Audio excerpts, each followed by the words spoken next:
Hey everyone, I'm Rich Harwood, and it's good to see everyone today. We've got a lot of people that who are still joining us, but I think I'm going to get going. Um, when we do these, if you've been with us before, uh, my promise to you is I will get you out of here on time at the top of the hour, which would be 2 o'clock Eastern time. Um, so we've got a full agenda that we want to engage with today, and so I'm gonna jump in. So before I introduce the session, um, this is going to require we've got a large group, but let's try this. Just come off mute. Why did you decide to join this session today? What prompted you to do it? Anyone just come off mute and shout out a word or a phrase. I can go. I'm Joanna. I'm from Aurora Public Library, Aurora, Colorado, Hmm. and I just I just want to hear from other people what's happening out there, and maybe other different approaches, new approaches, and it's nice to have company. Great. All right. Thanks. How about others? Why did you decide to join today? Hey, Rich, John Fisher, Normal Public Library, Normal, Illinois. Hey, John. Simply because there was an invitation, and I think a lot of good conversations start with an invitation. So thank you for that. You bet. Thanks for joining us. Others? Hi, everyone. I'm Marissa Rodriguez. I'm tuning in from Huntington Beach Public Library. And we've been through our fair share of controversy over the past couple of years, so that is why I tuned in today. Great. Thanks, Marissa. Others? Why'd you join today?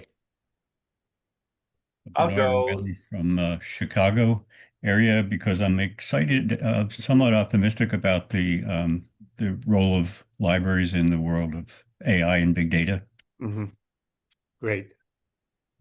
Good to I'll see you. just go. John Cluxton from Gladwin, Michigan, Gladwin County District Library, and I did this a few years ago, and it works, and that's why I'm back. The training that I received from Bill was amazing, and even though I didn't think I was using the training, I realize in hindsight I do. So. Great. All right, John. Thanks. Appreciate that. Anyone else? Hello, how are you? Hey, go ahead. This is Abid Hussain, Deputy Director, Library Services. I'm the Minister of Foreign Affairs, Pakistan. Okay. Great. Others? Why'd you join? I want to learn something from your experiences.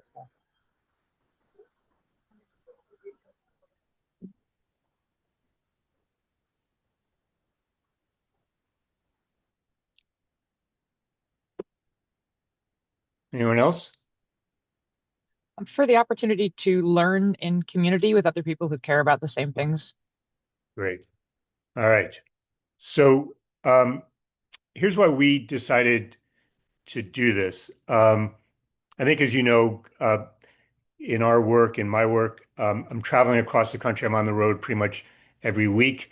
This is one of the few days when I'm actually at home this week, which is nice. But um, first, as you know, that the Institute has a long history, as John Clexon just said, of working with libraries all across the country. And we're deeply committed to libraries. And I believe, like I know you do believe, um, that libraries are essential civic institutions in communities and that we need libraries today more than ever. You all agree with that? I assume you all agree with that. We're all here, right? All right.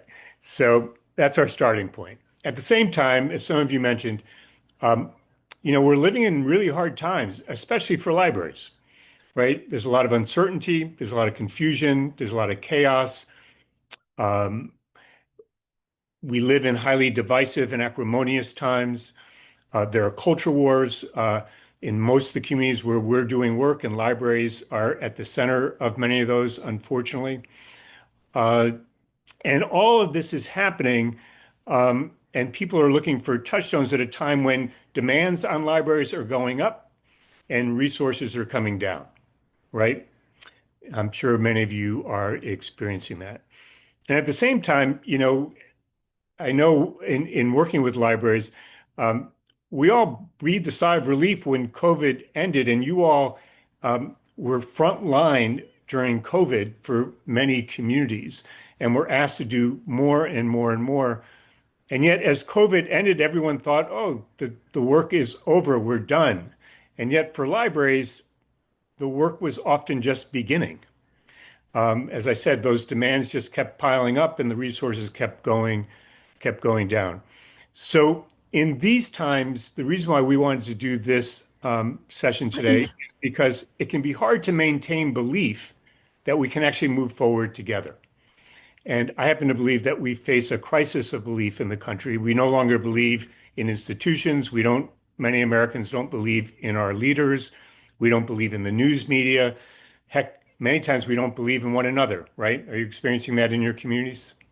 We don't believe in one another. So the question for you is, how do you maintain belief? How do you maintain belief that we can actually move forward? And that's really what we want to focus on today. So this is a session for you individually, to give you a safe place to step back. And I'm hoping that when we step forward at the end of this session, it'll be a good reminder for you about how you can maintain belief at a time when belief is hard to come by, how you can feel a little bit more recentered, and how you can feel a little bit more regrounded and maybe even renewed. Everyone with me?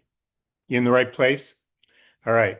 So, so what we're going to do to start is we're going to have you go into small groups so you can talk to one another a little. So you'll be in groups of 4. We'll do this for about 12 minutes. And I want you to answer 2 questions. You're going to create 2 lists together. All right? 2 lists together. The first one is this: what diminishes belief for you?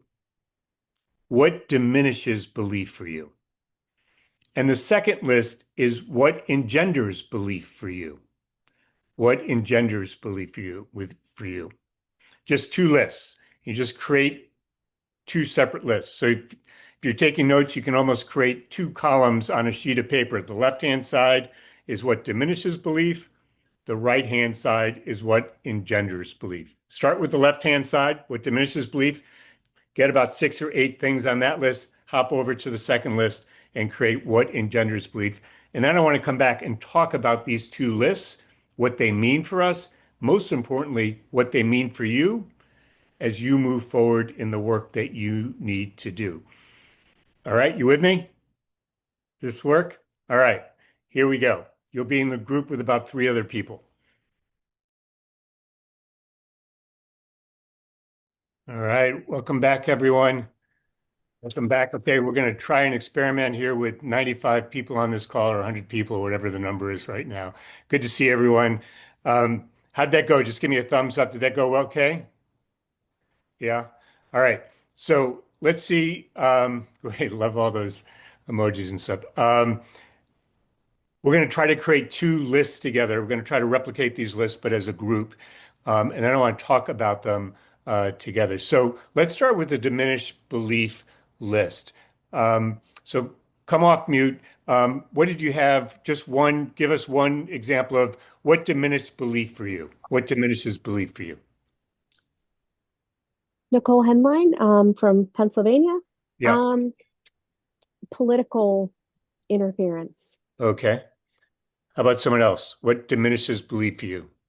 Hi, I'm Paula Gilbert. I'm also from Pennsylvania. And we talked about decreased funding across the Okay. board, but increased duties. Those are the things that really diminish us. Okay. Great. Well, not great. Thank you for Yeah. offering it. It's not great at all. All right. How about someone else? What diminishes belief? I'm Kristen Hex from Michigan, and distrust is something that diminishes belief. Okay. Distrust in terms of just a word or 2 more. Oh, I suppose someone who has been shown to be lying, Okay. who doesn't believe what they say, who'll say one thing but act in another. Okay. Great. Thanks, Kristen. Okay. How about someone else? I saw someone just put negativity in the chat. What else? Bernard Riley from Chicago. We had evidence of bias or extreme partisanship. Okay, great. Thanks. All right. What else? Laura Christie, New York. Misinformation and disinformation, the amount that exists out there. Yep. Okay. Thanks, Laura. Someone else? Hi, Matt Archibald from Michigan. Closed-mindedness. Great. Okay. Thanks, Matt.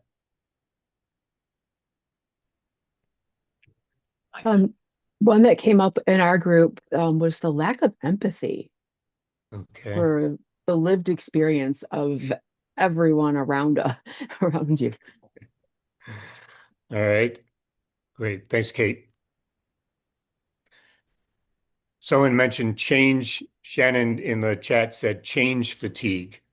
Does that resonate with folks? All right. Anyone else? Let's do one or two more.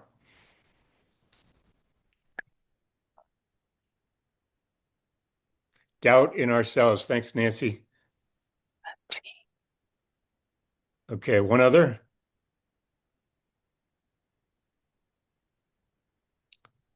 Someone want to shout one out? I see other ones in the chat. Assumptions. I'm sorry? Assumptions. Meaning People, what? when we talked in our group, we talked about, the powers that be assuming they know what libraries have to offer, what they need to offer, what the community needs. So those assumptions. Okay, thanks. All right. So we've got political interference, increased funding, distrust, negativity, closed-mindedness, lack of empathy, doubt in ourselves, change fatigue. Jean offered the last one, assumptions. There are others. When you hear all these things, how do they make you feel? Anxious and stressed out. Anxious and stressed out. Thanks. What else? Defeated. Tired. Frustrated. Unappreciated. Okay. What else? Sad. What do you mean? I think it's when you look at all these things, it makes you sad to think that we are constantly fighting a battle to make ourselves known and to reinforce how good we are. And it's sad that people don't believe it. Okay. Thanks, Paul. How about others? How do you feel about this list? Someone Maybe say helpless or powerless. hopeless or powerless? Powerless in terms of Marissa. Not really having the agency or ability to change perceptions or narratives. Okay. How about others? When you think about this, what's on this list, go ahead. Overwhelmed. Overwhelmed, and in what way? Feeling like there are things that we could do about this, but there's just too much. There's too much. It's coming at you too fast. Mm-hmm. Does it feel weighty? Yes. Yeah. Okay. What else? Alone. Alone. Pauline, what do you mean by that? Like the things that we're describing are not things that I do in my mind. I don't know factually, but it makes me feel like nobody else cares. No one else cares. Like what Matt said, we could make a difference, but nobody else seems to be making the moves to do that. Okay. So when you think about, so this is going to require you to be a little vulnerable now, even more, this next question, okay? So, but I want you to come along with me on this.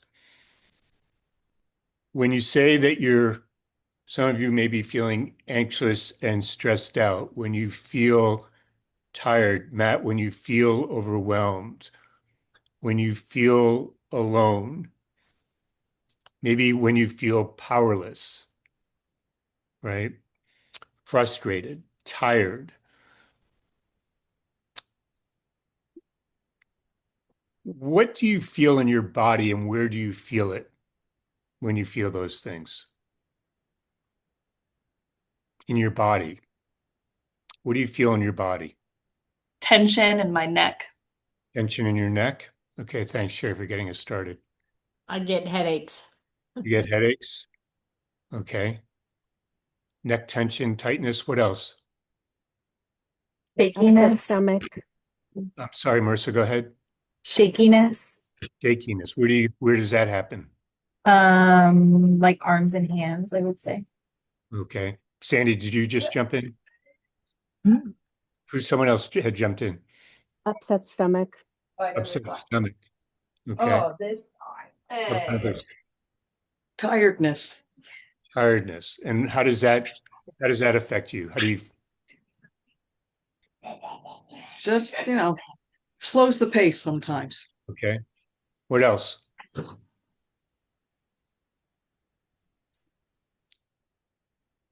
I feel just overall tenseness throughout my whole body. Throughout your whole body. Mm-hmm. Okay. All right. So when you're feeling these things, how much of a sense of possibility do you feel when you have this sensation in your body? None. None, right? Much. Not much. When you feel these things in your body, wherever you might feel it, how open are you to working through really hard issues? We have to. What's that? We have to. You have to, but how much harder is it? Some are saying avoid it. Extremely difficult, and maybe not putting in the same mental capacity you normally would. And how open are you? I'm not saying how open are you intellectually. I'm just saying in reality, how difficult is it when people come to you with new ideas for you to digest those ideas and think about them and maybe even act on them? Is that more difficult? So this is Sandy, and we don't. We took 2026 to Mhm. slow down specifically for this reason. We are not adding, we are not, Okay. we're doing mental health in our newsletters. We're putting out mental health, drink more, walk more. Great. Okay, thanks. If someone came to you, I did one of these sessions yesterday. We asked a different question, but I was talking to funders, and funders were interested in the name of the session was Help. How can we get nonprofits to work more together? Right? So I'm going to flip it now. If someone came to you when you're feeling these things, stressed out, tired, frustrated, sad, maybe powerless, and they said, I've got a great idea. I want you to work with all these other organizations in the community now. How prepared or ready are you going to be to do that if they came to you and said, that's what you need to do? I don't think I would be prepared at all. I think I would have the attitude of, I can't handle one more thing. Right. Okay. Another person said, Nicole said, stop pitting us against each other for funding. And that's one of the things I said to them. How else would you feel if someone came to you and said, I know you're feeling all these things, but come on, let's go, pony up. Let's go. Time to get all these other groups together and work together. Is that something you're going to welcome? John, you're shaking your head no. I mean, yeah, I forgot I was on camera. I mean, that's the thing, right? Like, I want to say yes in my heart, but in my brain and my physical body, I'm just like, I can't do one more thing. Okay. All right. So here's the thing. I'm going to go to the second list now about what engenders belief. But before I do, here's what I need you to do. I need you to remember. I know you know this because you just told us all this, but I need you to remember what it feels like in your body, the somatic feeling, what's called the somatic experience, right? The somatic feeling in you personally, you individually, when you're anxious and stressed, when you're tired, maybe when you're frustrated, maybe when you're powerless, maybe when you feel overwhelmed, maybe when you're alone, maybe when you're just pissed off that all this stuff is happening around you, right? I need you to remember the somatic feeling and the effects that it has on your ability to engage. Okay? because I think this is at the crux of a lot of the challenge we face in public life and civic life, community life today. Okay. All right. Let's move to the second list. What engenders belief? And let's same thing. Let's see what we create together here. Okay. So positivity. What else? Just shout it out. Creating Honesty. advocates. I'm sorry. Go ahead, Sherry. Creating advocates for the library. Okay. What else? Community, Community, meaning what? meaning finding your people, folks that are Okay. aligned. Okay. What else? Transparency and accountability. Transparency, meaning what in a word or a phrase? That the uh, clearness about the motives of an institution or a government. Great. Okay. What else? Someone said teamwork, The small things, people meaning, stepping up, and like we have somebody that's doing just on their own, doing a fundraiser for the library because they've just had it. okay, small things. Okay. What else? People coming together in crisis. People coming together. Okay. Anything else?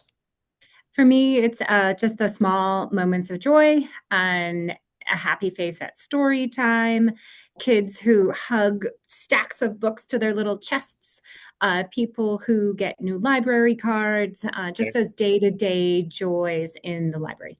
Great. Thank you. What else?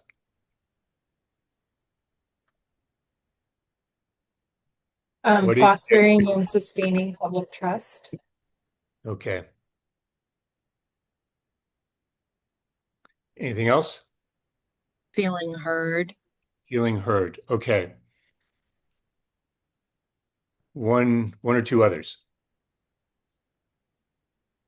Sandra Think said about about evidence of trust in libraries. Okay. Compliments or success stories. Okay. Great. All right. So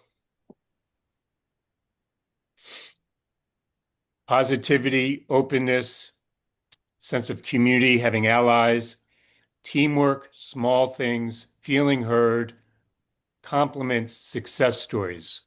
I didn't mention all of them, but mentioned a lot of them. First of all, how much do those things cost in terms of money? Do they cost money? No. No. You need to increase your budget. Do you need a new community levy or some new tax increase? Nope. Okay. So one of the things I want you to remember is the things that engender belief for you do not cost another dime. Okay. They don't cost any money. We don't need to deal with budgets, budget requests, anything. All right. How difficult are these things to do in your daily life? I think they're not from us. I think all of the things we're talking about are from others, so we can't do it. Okay. How difficult are they for you to do in the context of other people you interact with? I'm not going to let you off the hook that easily. How difficult are they to do? Part of this is about where you have a sphere of influence, where you have agency, right? If we give up our agency, it's over. So how hard is it for you to be open, transparent, create teamwork, look for small things, create small successes? They're not difficult. They're not difficult to do. They're things that come with practice. You acquire them with practice, and then there are times that they might require courage, but that Right. doesn't make them any more difficult in action. Great. Thanks, John. And by practice, you mean what, John? I mean, getting used to it, that feeling in your body, doing it, actually doing it again and again. And the first two or three times, I imagine or I know it might be difficult because I'm not used to it. I'm not used to having those thought processes or acting in that way or saying those particular words out loud. But after time, in my experience, and I imagine in my coming experiences, then it will become, it just becomes who you are. Great. Thanks, John. To what extent if you looked for it, you would find, not among everyone, but you would find examples of openness. You would find examples of teamwork. You would find examples of feeling heard. You would find examples of success stories. Are they around you? They are around Sure. you? Are they accessible to you? Laura, did you just come off mute? I did. I was going to say, I think, I was just thinking that they're always there, but I think when you're feeling the weight of those Right. somatic feelings, that That's it's right. hard to, you're overwhelmed with that. And I know I've been trying personally to just remind myself that that's a temporary feeling, right? That tension in my body, that's temporary. Maybe I need to just stop and step back and think of one of these things, because this is the result of the work we do or how we work together. So it's always there. Yeah. So just want to build on Laura, what you just said and extend it a little. So when you think about experiencing, when you have experienced openness, teamwork, success, small successes, feeling heard, experiencing trust, how does that make you feel in your body? Energized. Energized. What else? Thanks, Sherry. Excited to be able to do things. Excited to be able to do things. What else? Valued. Valued. Great. Thank you. What else? Inspired to do more. Inspired to do more. So there's a sense of possibility, right? A greater sense of purpose, a greater sense of agency. Okay. I promise to get you out of here at the top of the hour. I'm going to do that. So I want you in your mind or in your body, really, to be really clear about what it feels like to live in the list where we are diminished, where belief is diminished, right? Anxiety and stress, tired, frustrated, all those things you mentioned, and where you feel it. Tension in your neck, in your stomach, in your back. You got that?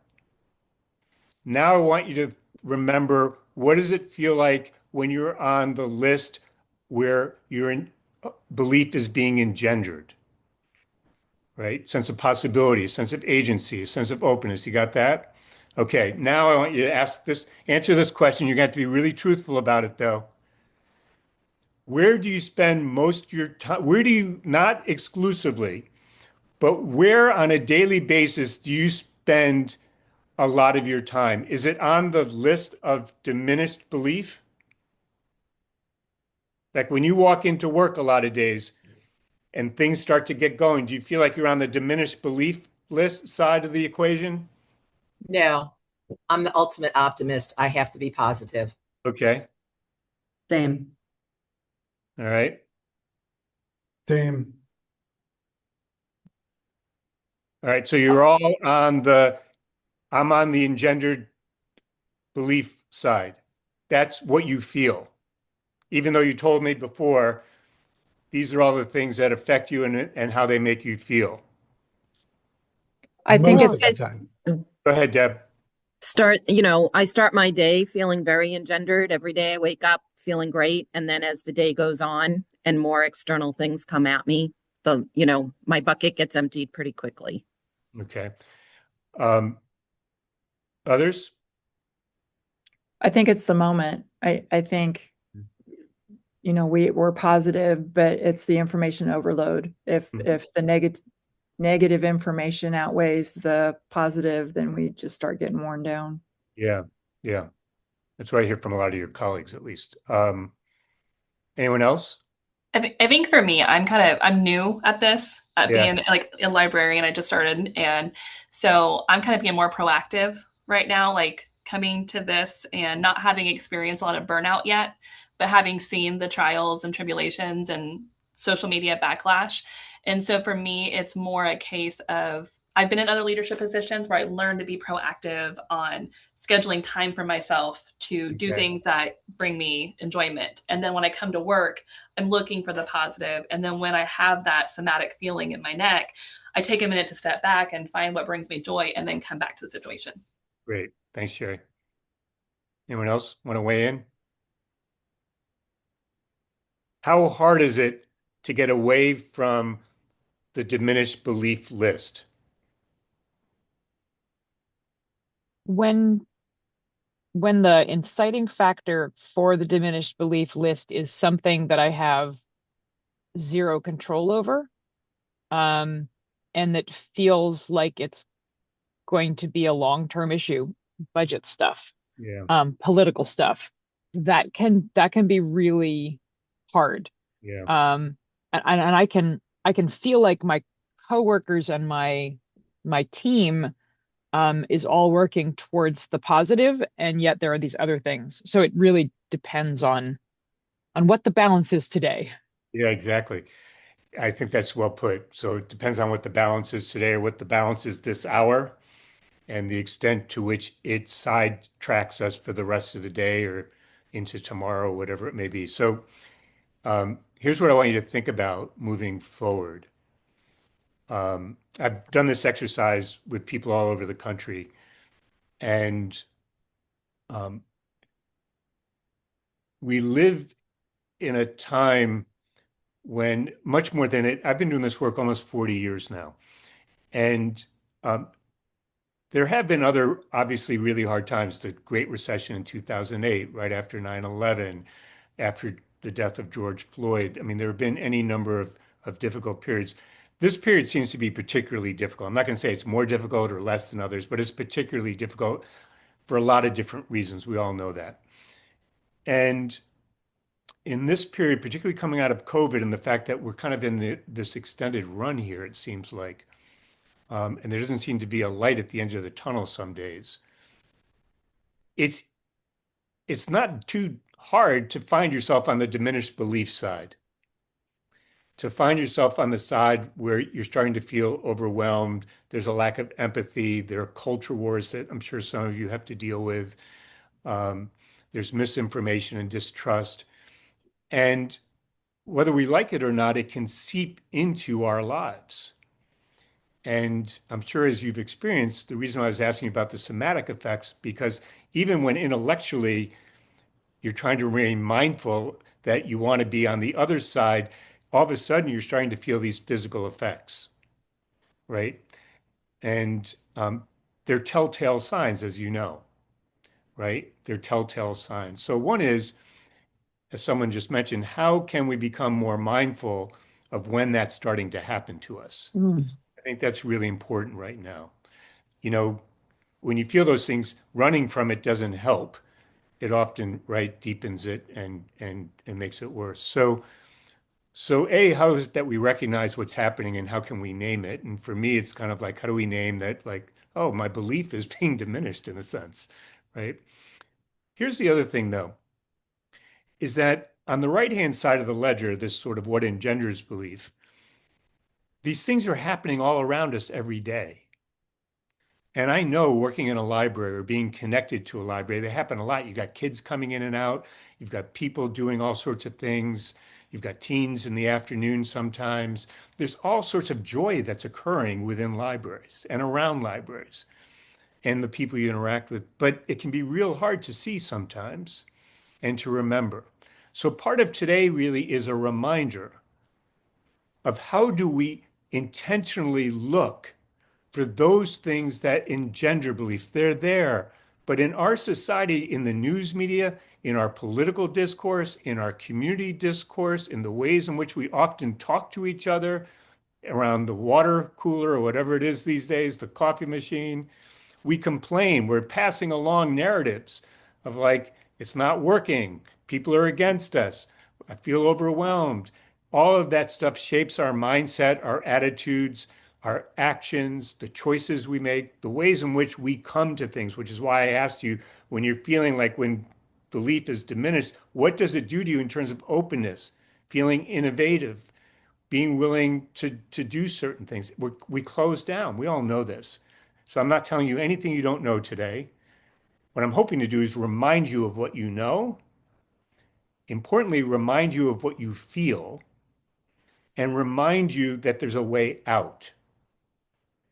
And so, what I say to people all the time is these two lists we create, if you took notes, type them up, put them on by your desk, and ask yourself, which side of this ledger am I on today?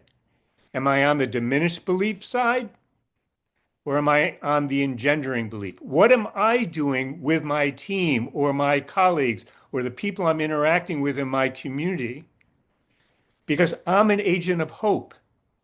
I wrote a book recently called The New Civic Path. The first chapter is we are all agents of hope. It's a choice we get to make. We can diminish belief among people around us, or we have the agency and the ability to engender belief. We each have that ability. We have that power. The only way we don't have it is when we surrender it to someone else or we choose to forfeit it. Even on our worst days, we can choose to exercise it. So what I'm asking you to do is A, think about where you are and how things around you are affecting you and what are you taking in and what are you seeing and noticing? Is it because there are these positive things happening? And then second, how are you contributing to them? Are you an agent for engendering belief? Or are you passing along more and more stories and narratives about how the world is fixed with diminished belief and we're just all victims of it and there's nothing we can do? Because if there's nothing we can do, we ought to all go home. And I'm going to end where I started, which is libraries, to me, are a bastion of hope for society. It seems to me that's the business you're in, among other things. You are a bastion of hope in our local communities. You are one of the only boundary spanning institutions left in communities. So many of them have atrophied, or they've weaponized their public agendas for survival and to raise money. Not libraries. You guys are stuck by your mission. You're one of the last safe places in communities for people. You're one of the last places people can get a leg up on trying to pursue, if the American dream still exists, some semblance of the American dream. You're a gateway for opportunity for so many people. You know all these things. I'm just reminding you of what you already know. But in order for you to exercise that and be a bastion of hope, you've got to be on the engendering belief side of the equation. And if you're not, go spend some time right side, getting yourself right with things, but you got to come back and we need you on the right-hand side. You with me? So this is really important. So, all right, in the few minutes I got left, I want to say a couple things. What we just went through is a tool. Any of you with your teams or with other groups that you're working with in your community or at your church or wherever it may be that you're with 3 or 4 or 5 or 10 people, you can do what we did today. You can ask people the question, what diminishes belief for you? Get them to brainstorm with you, list them out, just like we did here. It's a tool. Draw a line down the middle of the page. Okay, let's go down the right-hand side. Ask them how they feel about that, how they experience it, how they experience it in their bodies. What do they feel? Where do they feel it? Okay, you with me? Second, ask them what engenders belief. Same drill. Just do what we did. You don't have to do it as much as I did, but people will get the point really quickly and talk about it. Like this is a great thing to do with your team. And when you do it, I urge you to put the results, put the people's responses on a flip chart page, put them in your conference room, hang it up, put them next to your refrigerator in your kitchen, your library kitchen if you've got one. Put it somewhere where people can see it and talk about it as a reminder, right? We're all going to have bad days. We know that. We can't rid ourselves of that. But we can be purposeful and intentional about trying to get onto the right hand side and seeing things that are happening that other people are doing around us. All right, you still with me? Okay, so a couple of quick things. John mentioned early on that he went through what we have as Public Innovators Lab. We have a Public Innovators Lab coming up in October. And I just want you to know we are doing, because we believe so deeply in libraries and we have these relationships with libraries, we've reduced the price for libraries. So and it's the only group in America we're doing that with right now. And so if you're interested in that, you can go and sign up. And if you want the reduced price, which I hope you would, the code is Library 2026. Library 2026. I think it's all caps 2026. So let's do that. Second, as I mentioned before, I'm going around the country talking about how we need to get on a new civic path. Libraries have been major hosts for me to come to communities, which I really appreciate. And so if we can come to your community and support the efforts that you're undertaking, we want to come and support what you're doing in your communities. Just reach out to us and we will be there. And we can do virtual events too. So lastly, most importantly, as we come to a close, I've got 30 seconds left. Give me a word or a phrase about how you're feeling as we're closing up today. Heard, validated. John? Inspired. Inspired. Thanks, John. Hopeful. Hopeful. Thanks, Nancy. Optimistic. Optimistic. Not alone. Not alone. Great. Feel like I just took a deep breath. Excellent. Thanks, John.